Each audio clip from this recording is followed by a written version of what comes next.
नमस्कार दोस्तों, good morning. जितने भी भाई हमारे इस चैनल पर जुड़े हुए हैं, जो भी वीडियो देखते हैं, ठीक है। तो यहाँ पे आज हम बात करने वाले एक नए लेसन की, ठीक है, जो कक्षा 10 का, ठीक है, त्रिकोणमिति के अनुप्रयोग है।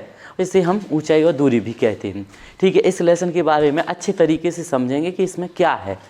और भाई ऐसा होता है कि जितने भी बोर्ड परीक्षा देने वाले जितने भी छात्र होते हैं, सभी को पता होता है कि भाई इस लेसन से एक ना एक क्वेश्चन 100% आता है। जा समझ के चलिएगा भाई, इस लेसन से एक ना एक क्वेश्चन आने वाला है।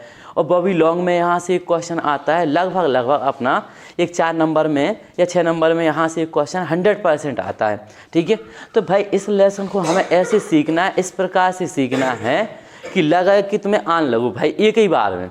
और अगर शुरुआत तुमने अच्छी कर ली तो ये बात मान के चलना, ठीक है, कि तुम्हें बिल्कुल आगे कोई दिक्कत होने वाली बिल्कुल नहीं है। बस देखो, ध्यान से समझने की कोशिश करेंगे कि क्या है इसमें। तो भाई लेसन है अपना त्रिकोणमिति के अनुप्रयोग, यानी ऊंचाई और दूरी, ठीक है। इस प्रकार से हम कह सकते हैं इसके बारे में। अब समझेंगे कि ऊंचाई और दूरी किस प्रकार से वर्क करती है, कहाँ पे इसका इस्तेमाल होता है और किस प्रकार से हम इसको समझ सकते हैं, ठीक है। ऊंचाई और दूरी की बात करें, सबसे पहले इस लेसन का इस्तेमाल कहाँ होता है, तो हम तुम्हें बता दे रहे हैं बेटा, ठीक है।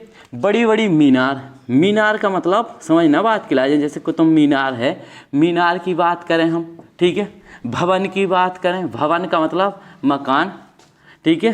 कोई भी मकान बना हुआ है, मकान, ठीक है, किसी प्रकार से कह सकता है। स्तंभ की बात हो सकती है, ठीक है। टावर की बात हो सकती है, टावर की बात करेगा, ठीक है। इस प्रकार से कोई भी आकृति हमें दे सकता है। ध्यान से समझना, यहाँ पे बड़े बड़े पुल की भी बात हो सकती है, ठीक है।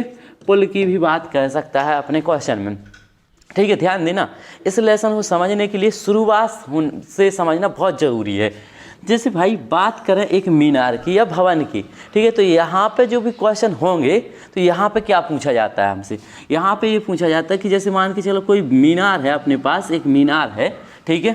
अब मीनार की ऊंचाई निकालनी पड़ेगी हमें, ठीक है। मीनार की ऊंचाई बताओ कितनी होगी इसकी, ठीक है। अब भाई ऐसा तो है नहीं कि एक स्तंभ है, एक टावर लगा हुआ है, ठीक है, तुमसे कह के एक ही ऊंचाई बताओ कितनी हुई है। तो ऊंचाई तुम्हें निकाल भी कि लाजे, ऐसा तो है नहीं है कि तुम सीधे ही पे चढ़ जाओ और नापत जाओ, तो नाप तो सकत नहीं है। तो ई की लाजें अगर हमें इसकी ऊंचाई यानी इसकी हाइट अगर बताऊँ न है अपन की लाजें कि इसकी ऊंचाई कितनी होगी, तो यहाँ पे बेटा हम त्रिकोणमिति के अनुप्रयोग का इस्तेमाल करेंगे, ठीक है, कि हम इस प्रकार से भवन या टावरों की ऊंचाई किस प्रकार से ज्ञात कर सकते हैं। तो भाई यहाँ पे समझने की बात ये है, ठीक है, कि इसका इस्तेमाल मीनार, भवन, सड़क, कोई भी किसी प्रकार का क्वेश्चन पूछा जाएगा, ठीक है, उसकी ऊंचाइयाँ ज्ञात करने में किया जाता है। और भी कई प्रकार के क्वेश्चन बनेंगे जिसको आसानी से तुम लोग समझ पाओगे, ठीक है। तो यहाँ पे बेटा हम शुरुआत करते हैं कि इससे सवाल किस प्रकार से पूछे जाते हैं और हमें कैसे क्वेश्चन को हल करना होता है। देखो भाई, जब भी यहाँ पे एक बात होगी, ठीक है, कि एक मीनार है, मीनार का मतलब एक भवन, स्तंभ, यहाँ पे कहेगा एक मीनार के आधार से समझने की कोशिश करना। अगर बेटा इसके आधार की बात होगी, ठीक है, आधार की बात होगी एक मीनार का आधार, तो भाई इसके मीनार के आधार का मतलब नीचे वाले पॉइंट की बात हो रही है। मीनार के आधार से इतनी दूरी पर, समझना बात की लाजिम। अगर इस यहाँ पे आधार शब्द का इस्तेमाल किया होगा सवाल में, तो इसका ये मतलब है कि इसके नीचे वाले पॉइंट की बात हो रही है। आधार के बाद हम बात करें बेटा, अगर कह रहा है कि इसके पाद बिंदु से, पाद बिंदु की बात करें कि पाद बिंदु से, ध्यान से समझना, अगर मीनार के आधार से या पाद बिंदु से, मीनार का पाद बिंदु, तो इसका मतलब ये है कि इसके नीचे वाले पॉइंट की बात हो रही है। किसी भी टावर की बात करें, मीनार की बात करें, मकान की बात करें, तो इसका ये मतलब है इसके आधार की बात हो रही है, तो इसके नीचे की बात हो रही है। अगर बेटा कह देता है मकान के शिखर, अब बेटा शिखर की बात आ जाए, शिखर की बात करें, ठीक है, कि शिखर एक मकान के शिखर से, अब बेटा शिखर बोल दे या फिर पहाड़ है, पहाड़ भी आ सकता है यहाँ पे, ठीक है। तो बेटा यहाँ पे चोटी की बात करेगा, ठीक है, तो इसका मतलब है इसके ऊपरी सिरे की बात हो रही है। यानी इसकी अगर चोटी की बात करता है तो हमें ये समझना होगा कि इसके ऊपरी वाले भाग की बात हो गई। अगर शिखर बोलता है, चोटी बोलता है, या फिर शीर्ष बोलेगा, शीर्ष, समझना बात के लाजिम, यानी मकान के शीर्ष से। तो यहाँ पे इसके ऊपरी वाले भाग की बात हो रही है। तो यहाँ पे बेटा दो बातें अपनी स्पष्ट हो गई, ठीक है, कि आधार के लाजिम हम पाद बिंदु या आधार कहते हैं, इसके शिखर के लाजिम ऊपरी भाग के लाजिम शिखर, चोटी या शीर्ष हम कह सकते हैं, ठीक है।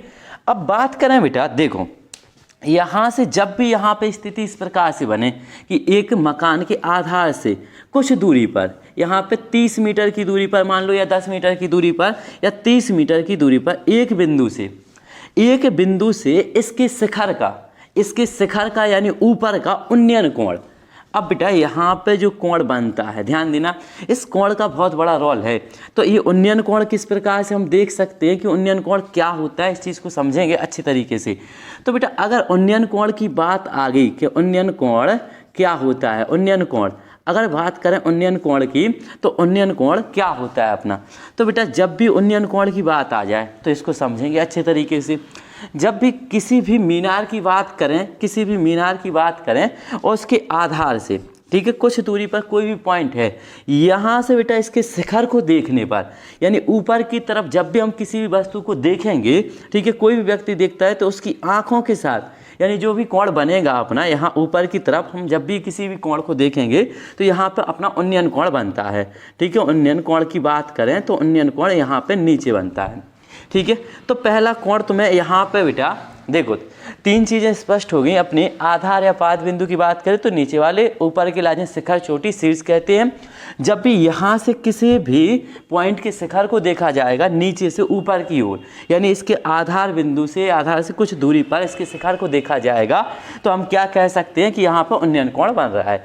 लेकिन बेटा अगर जैसे कह देगा एक मकान है, मान के चलो जो होगा तुम्हारे सामने मकान, ठीक है, एक मकान है, इसकी छत से, ठीक है, यहाँ पे मकान है, ये हो गया मान के चलो एक रास्ता, ठीक है, यहाँ से कोई व्यक्ति जा रहा है, मान के चलो, ठीक है, यहाँ से कोई व्यक्ति यहाँ से जा रहा है, और यहाँ पे अगर ऊपर से किसी भी व्यक्ति ने इसको जाते हुए देखा नीचे की तरफ कि यार कोई व्यक्ति जा रहा है, तो बेटा इसकी आँखों के साथ एक हम यहाँ पे एक काल्पनिक रेखा खींच लेते हैं, अदृश्य मतलब कोण नापने के लिए, केवल कि यहाँ से इसके आधार के समांतर।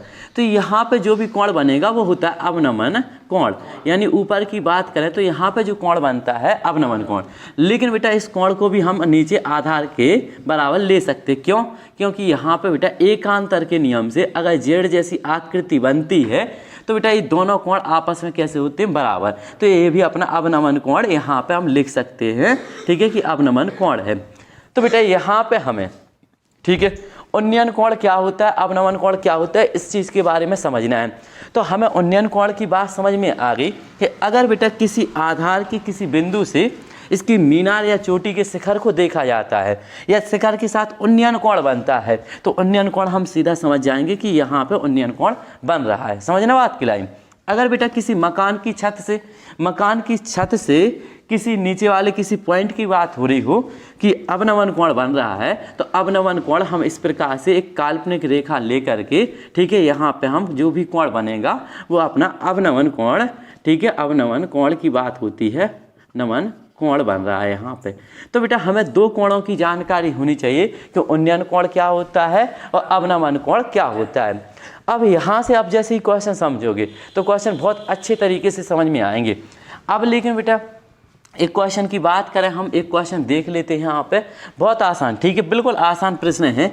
जैसे बात करें बेटा, ध्यान देना, एक मीनार है, एक मीनार के, बेटा क्वेश्चन सुनना है अच्छे तरीके से, एक मीनार के आधार से, एक मीनार है अपने और उसके आधार से, ठीक है, आधार से मान के चलो आधार से 10 मीटर की दूरी पर, 10 मीटर की दूरी पर एक बिंदु से इसके शीर्ष का उन्नयन कोण 45 अंश है। कितना अंश दिया गया है?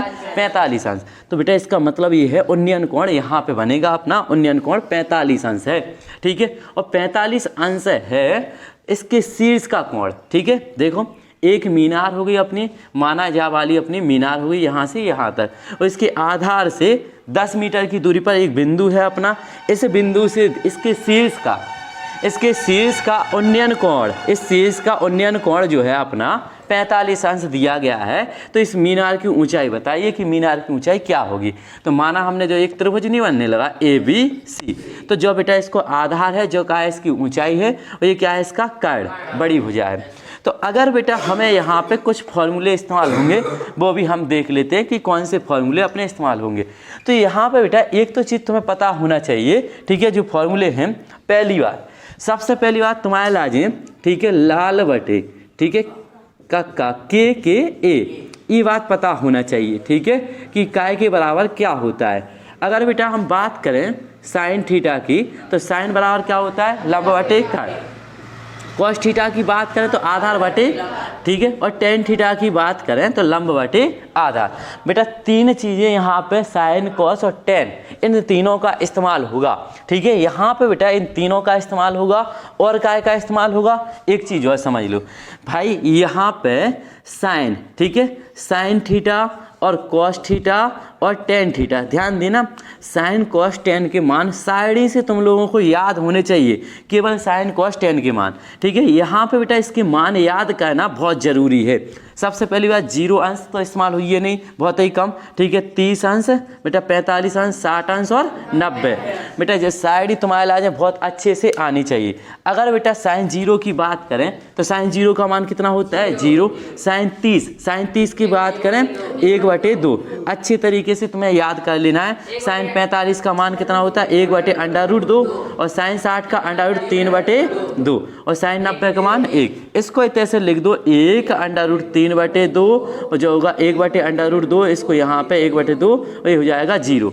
तो अपना ये इसके कॉस के मान बन गए। टेन के मान निकालने, इसको भाग दे दो 0, इसको भाग दें तो बेटा 1/√3, इसको भाग दें तो 1 आ जाए, इसको भाग दें तो √3, और इसको भाग दें तो अनंत। अनंत का मतलब होता है अपरिभाषित। तो बेटा हमें साइन कॉस टेन के मान भी याद होने चाहिए। अब आ जाओ वापस अपने क्वेश्चन पे। तो हमें बेटा सबसे पहले ये पता होना चाहिए कि काय के बराबर क्या होता है। तो यहाँ पे हमें साइन के बराबर पता है, कॉस के बराबर, टेन के बराबर। तो बेटा जो मीनार है अपनी, मान के चलो ये मीनार है और ये इसका आधार है। तो बेटा आधार और लंब में अगर हम संबंध की बात करें, त्रिभुज ABC में बेटा ध्यान देना, ठीक है। अगर बेटा ABC में हम बात करें तो ये क्या है, इसका लंब है, और ये क्या है, इसका आधार। और लंब और आधार में जो संबंध होता है, लंब और आधार में संबंध काय में हो, टेन में, ठीक है। तो यहाँ पे बेटा हमने टेन और थीटा की बात करें, यहाँ पे दिया गया है 45। टेन बराबर क्या हो जाएगा, लंब बटे आधार, यानी h बटे कितना हो गया, 10, ठीक है, h बटे 10। आधार कितना है अपना, 10। टेन 45। अब बेटा सबसे ज़्यादा जरूरी है टेन 45 का मान। टेन में 45 अंश का मान कितना होता है, 1। भाई इसको याद कर लेना अच्छे तरीके से। तो इसका मान रखेंगे 1, ठीक है। 1/1 भी कह सकते, h/10। तो इसका त्रिया गुणा कर देंगे तो भाई 10 बराबर h, यानी मीनार की जो ऊंचाई है अपनी, मीनार की ऊंचाई, h का मान कितना आ गया अपना, 10, यानी मीनार की ऊंचाई कितनी हो जाएगी, 10, ठीक है। तो हम बेटा एक चीज़ और तुम्हें बता दें, इस प्रकार के कई क्वेश्चन अगर क्वेश्चन हमें करेंगे तो ये बिल्कुल स्पष्ट हो जाएगा, ठीक है। ध्यान देना, सबसे पहली बात हमने देखा कि जो त्रिकोणमिति के अनुप्रयोग वाला लेसन है, इसमें हमें जो सवाल समझना है वो मीनार या टावर या मकान या स्तंभ से संबंधित सीखना है। तो जैसे मकान या टावर जितने भी होंगे सब के सब 90 अंश के कोण पर खड़े होते हैं, ध्यान रखना, ठीक है, सब के सब। तो बेटा यहाँ पे अगर कोई भी चीज़ खड़ी हुई है तो नीचे वाले पॉइंट की लाजें आधार या पाद बिंदु कहते हैं, और इसके शिखर की लाजें का शिखर या चोटी या शीर्ष की बात करती है। अगर बेटा यहाँ पे इसके आधार से कुछ दूरी पर कोई पॉइंट है, यहाँ से इसके शीर्ष को देखने पर उन्नयन कोण कहता है। तो उन्नयन कोण का मतलब ये नीचे वाला जो कोण है अपना, ये कहलाता है उन्नयन कोण। अब बात करें बेटा अवनमन कोण की, तो अवनमन कोण क्या होता है अपना, अवनमन कोण जब किसी मकान की छत से किसी नीचे वाले पॉइंट की लाज अपन देखें तो इसके ऊपर जो कोण बनेगा अपना यहाँ पे, ठीक है, अवनमन कोण कहलाता है, यानी ये ऊपर बनता है, सीधी सी बात, ठीक है। और यहाँ पे हमें बेटा क्या पता होना चाहिए, ये और यहाँ पे हमें, ठीक है, लाल बटे कक्का, ठीक है, ये हमें जानकारी होना चाहिए। साइन बराबर कितना होता है, कॉस बराबर कितना, लाल बटे के पता तो होगा ही पहले से, ठीक है। तो भाई इसके बराबर हमें इतना पता होना चाहिए कि के बराबर क्या होता है, टेन बराबर लंब बटे आधा। और दूसरी बात बेटा साइड से हमें मान बहुत अच्छे तरीक़ा से याद होवे। अगर साइड से तुम्हें मान याद नहीं है, हमने कही टेन 30 को मान कितना हो जाए, 1/√3। टेन 45 को मान कितना हो जाए, 1। टेन 60 को मान √3, ठीक है। अब बेटे जैसे इसके सवाल लगाएं तो बहुत अच्छी तरीक़ा से सवाल समझ में आ जाए। ठीक है, बात क्लियर हो पाई कि नहीं?